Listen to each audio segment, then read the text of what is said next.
Bagi Indonesia, keanekaragaman hayati sangat penting bagi keberlangsungan kehidupan bangsa.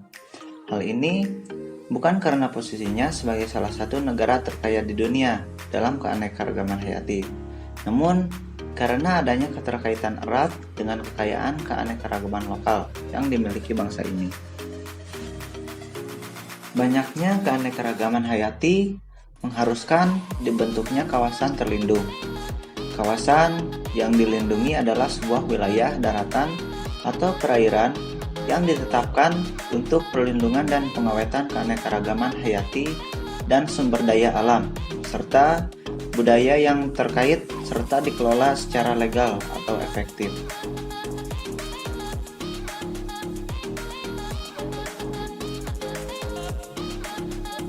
Praktik konservasi tradisional tidak lepas dari sistem pengetahuan masyarakat lokal.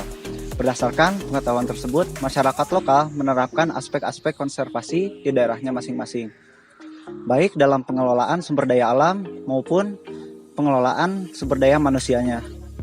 Baik secara langsung maupun tidak langsung, masyarakat lokal menerapkan kaidah-kaidah konservasi di daerahnya masing-masing.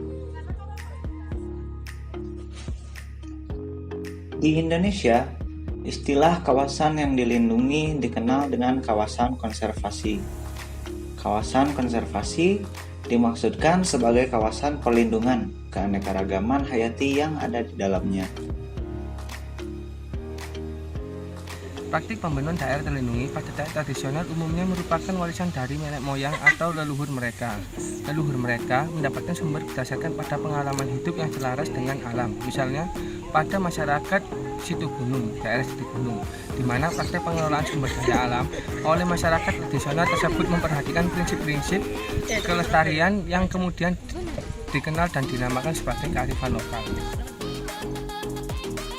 Konservasi keanekaragaman hayati yang diwujudkan dalam bentuk kawasan konservasi merupakan bagian yang tidak terpisahkan dari konsep pembangunan berkelanjutan, karena bertujuan untuk mengelola sumber daya alam dan ekosistemnya yang meliputi aspek pemanfaatan, pengawetan, dan perlindungan sehingga bermanfaat dan mendukung kehidupan manusia. Esensi dari sebuah kawasan konservasi berbasis wilayah tertentu bertujuan untuk keanekaragaman hayati serta membutuhkan suatu pengelolaan untuk menjamin penyelenggaraan upaya konservasi. Pembentukan daerah yang dilindungi secara tradisional atau dikenal dengan konservasi secara tradisional dapat dilakukan dengan melakukan kerjasama antara masyarakat lokal dengan pemerintah daerah setempat. Tujuan dilakukannya kerjasama ini agar terdapat sinergi dan keterpaduan mulai dari tahap perencanaan, pelaksanaan, monitoring, hingga evaluasi. Pembentukan daerah yang dilindungi secara tradisional dapat dimulai dengan menggunakan desa kecil sebagai tempat pembelajaran dan prototipe berskala kecil. Apabila berhasil, dapat dilanjutkan dengan membuat daerah yang dilindungi secara tradisional berskala besar, tentunya sesuai dengan adaptasi dengan desa-desa lainnya.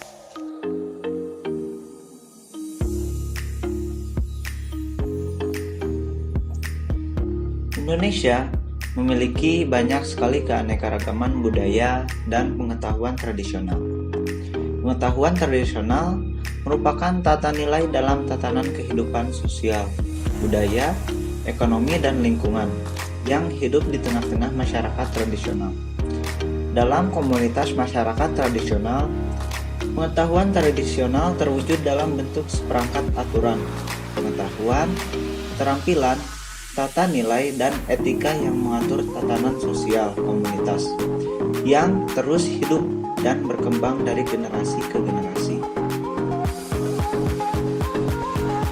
Nilai adat budaya pada daerah konservasi berbasis tradisional berdasarkan pada kondisi ragam adat dan budaya dengan mempertimbangkan keberadaan serta aspirasi masyarakat dan hukum adat. Pemberian izin bagi penduduk setempat untuk meneruskan praktik tradisionalnya di dalam atau di sekitar daerah yang dilindungi menjadikan mereka sebagai sekutu dalam pelestarian selain mengawetkan pengetahuan tradisionalnya yang berharga sehingga pelestarian kawasan alam dapat memberikan peluang bagi budaya tradisional untuk tetap bertahan. Karena dalam persepsi masyarakat setempat, mereka melihat ancaman terhadap keanekaragaman hayati sebagai bahaya bagi kelangsungan hidup mereka. Dengan dilakukannya kegiatan pembentukan daerah yang dilindungi secara tradisional, diharapkan kekayaan alam Indonesia dapat terlindungi, menjaga kualitas lingkungan agar tetap terjaga, serta melindungi ekosistem dari kerusakan.